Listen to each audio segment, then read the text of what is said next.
sarap ng feeling na I guess yung pressure ng pelikula ay equally divided.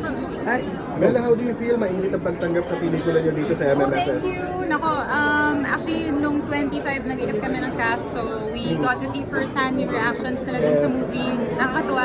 It's my first time to do something like this, like a comedy na ensemble cast. You know, marami akong kasamang napakababait at napakalalaking artista. So, ang sarap ng feeling na I guess yung pressure ng pelikula ay equally divided.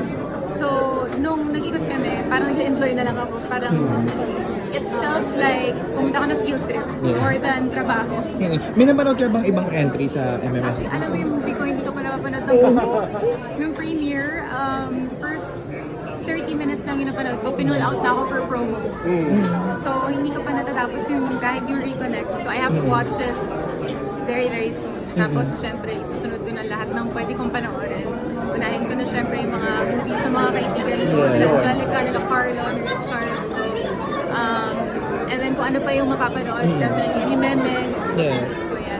Bella, strong comeback si Angelica. I know, I'm so happy for her. Ano masasabi mo? Very, very happy for her. Very proud.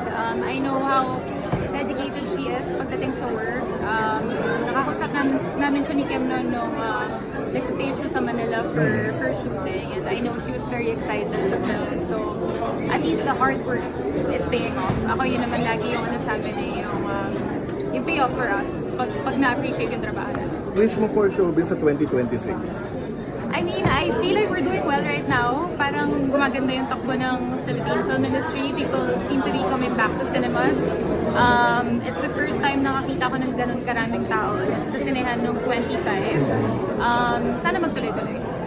I'm happy na nagkakaroon ng sense of patriotism ulit ang mga Pilipino in terms of watching movies. Okay. Thank you. Thank you.